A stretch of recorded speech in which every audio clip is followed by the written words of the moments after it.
Kasikin isa na pong mapagpalang araw. Good morning po sa inyong lahat. Welcome po sa ating YouTube channel. And of course, ito pa rin yung Oriental Breeder ng North Cebu, Ken Montesilio po. Kasikin talaga na pong mapagpala talaga yung araw natin kasi kahapon is meron na po tayong panibagong blessing. Kaya sa araw pong ito mga kasikan, sa vlog po natin ito, ay ipapakita po namin sa inyo bukod po sa plano namin na paramihin yung mga basilan, isasabay rin po namin sa pagpaparami po yung aming mga game fowl po. Okay? Sapagkat ayun nga, sobrang lakas. Mas malaki po yung market, mas malakas po yung bintahan ng mga game fowl kumpara po sa mga Oriental Breed. Kaya ayun, isasabay po natin. At speaking of kasikan, kahapon po ay namisa na po yung atin pong 1/4 asil at saka 3/4 po na game fowl. Ayan. Okay. So, nandito na. Bumaba na po yung ating inahin, no, na asil white. And ito na po yung kanyang mga pasisiw kasiken. So far, binayaan po tayo ng 5 pasisiw po. So, bali 25% na lang po yung dugo ng asil dito. Ito po yung experimental breeding natin, no? At yung tatay po nila is yung pong ating unsihan na 2 times winner kasiken. Ayan. Sobrang ganda, di ba? Siyempre, nandito rin yon sa kabila. Nandyan yung ating isinahin. Nandito rin sa kabila yung ating pong basila, no, na malapit na pong mag-week old yung mga pasisiw. Sobrang liliksi mga kasiken. Ang patubig po nila ngayon ay tubig po na may molasses. Okay? Natural po na probiotic para po sa kanila. Ayan. So, kasikin, bago tayo magpatuloy po sa main usapin natin sa vlog pong ito, samahan nyo muna ako saglit. Magpapatoka muna tayo po sa ating mga alagang manok mga kasiken. Bali kasikin, meron na tayo dito nakahandang almost isang balding patoka, and then isang balde rin na azola. So ang gagawin lang natin is pagsamahin, haluin natin para ready na po nating ibigay ito sa ating mga alagang manok. So kasikin, ito na po yung pinaghalo natin na 50% azola, 50% po na commercial feeds. Ayan po ang hitsura. Ayan, ready na po itong ibigay po sa ating mga alaga. Kaya samahan niyo ako mga kasikin, magpapatoka na po tayo sa atin pong mga alagang manok. Let's go!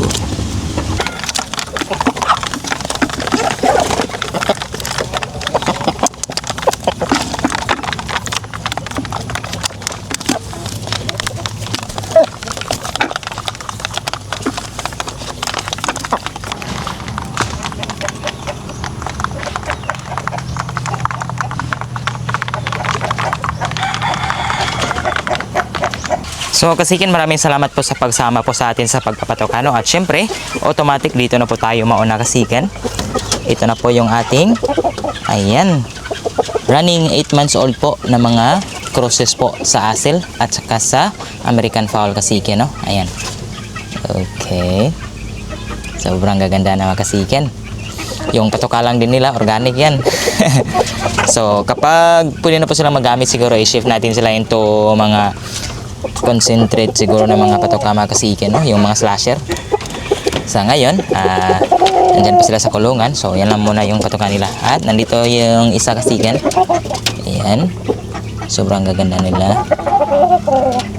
Kung meron tayong oras, gagawa pa tayo ng mga tipi para nang sa ganun ay ma-cord na po natin sila kasiken, no? Sapagkat hindi rin mabuti na habang buhay sila dito lang sa kulungan, no? May chance po na masasira po yung kanilang paa, no?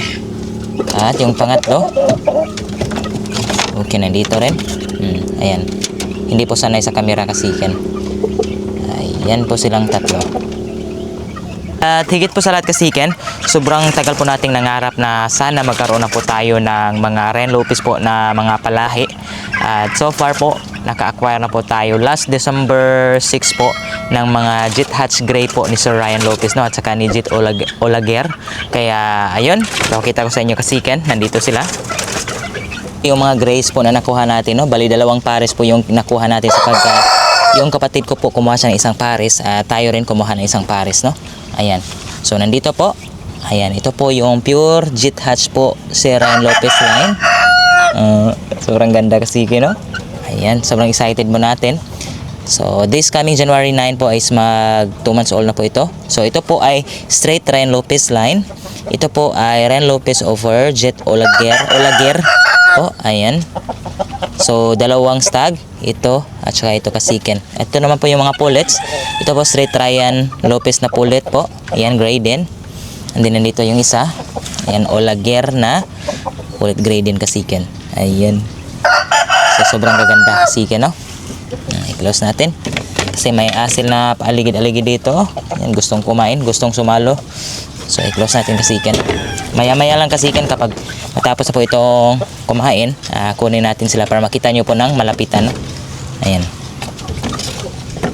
Po yung kaganapan dito sa ating yard kasiken. No? At syempre, hindi po tayo nagtatapos dyan sapagkat maliban po sa Ryan Lopez po na line, meron din po tayong kakarating lang the other day po na mga magagandang materyales. So far po mga kasiken, sobrang saya natin, no? So shout out po, a big shout out po sa ating father-in-law na si Papa Dado. Shout out sa iyo pa. I know hindi mo ito mapanood sapagkat hindi ka masyadong nag-YouTube, but again, sobrang proud, sobrang happy ako na nagkaroon ako ng father-in-law kagaya po pa.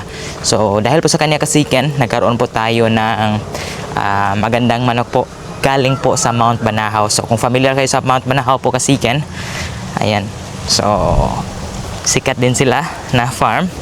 Alam ko marami pong mga sikat na farm kasiken, but ayun, isa po sa nagustuhan natin kasi nga mahilig kami sa off color.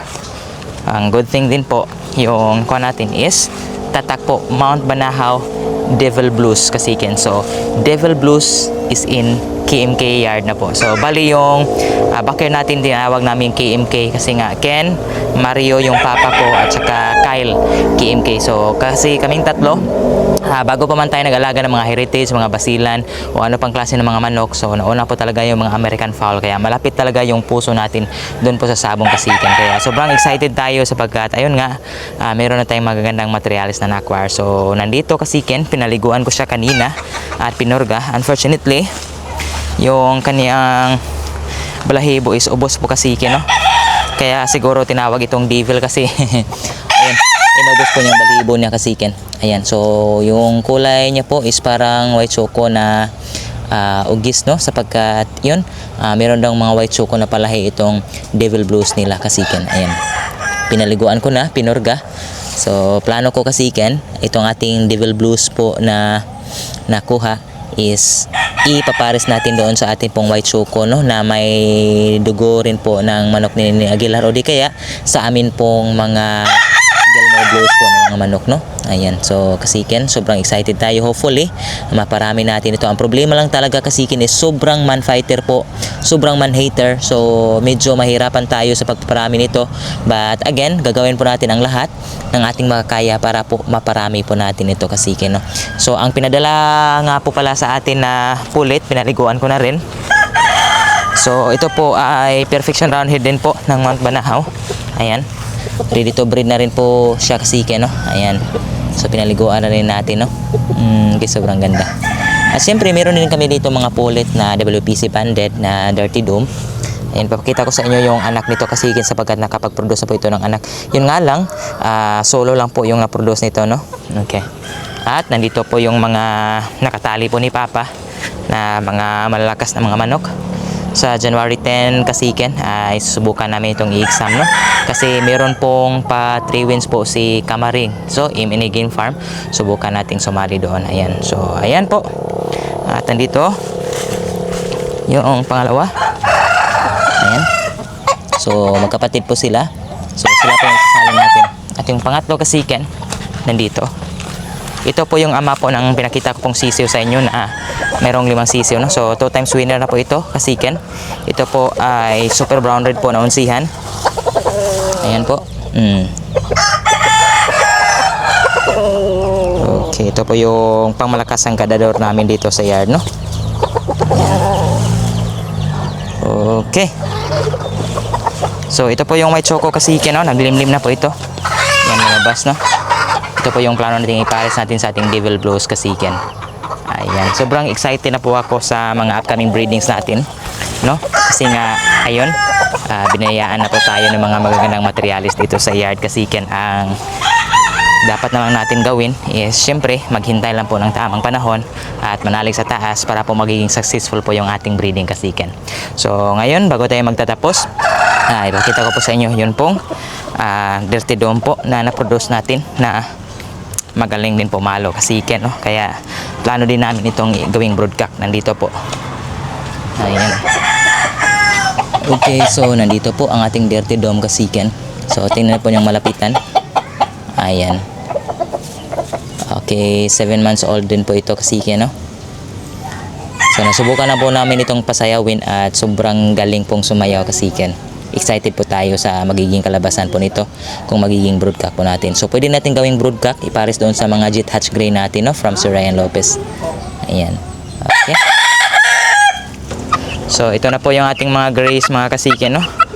So ito po ay Sir Ryan over Jet Olaguer po na, ayan, palahi. Jet Hatch Gray. Ayan, kay Jet Olaguer po, no. Okay. At nandito yung isa kasiken.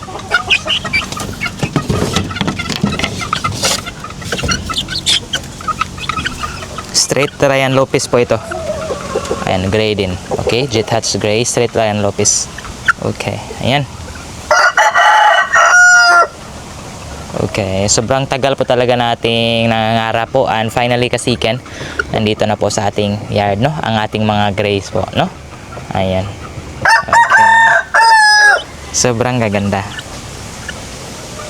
Okay.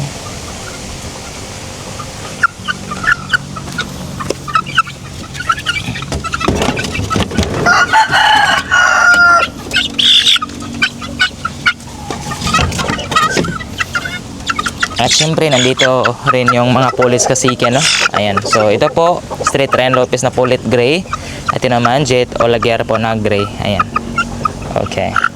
So talagang dalawang pares po yung kinuha natin kasiken. Yun nga, may presyo po yung pares, but again worth it po kasiken sabagat ito po yung isa po sa pangarap natin. Okay, so kasiken, abang-abang lang po kayo, mag-update po kami. So medyo matagal-tagal pa na itong magamit, no, mga 6 months, but yung atin pong Devil Blues po na linyada is soon kasiken. So hopefully by January makapagsimula na po tayong mag-breed, no.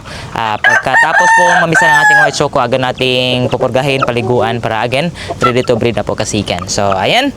Okay, so happy farming po sa ating lahat kasiken. Maraming salamat sa patuloy na panonood at pagsubaybay po sa ating video. So hanggang dito na lang po ang ating content sa araw na ito. See you na po when I see you. God bless po kasiken.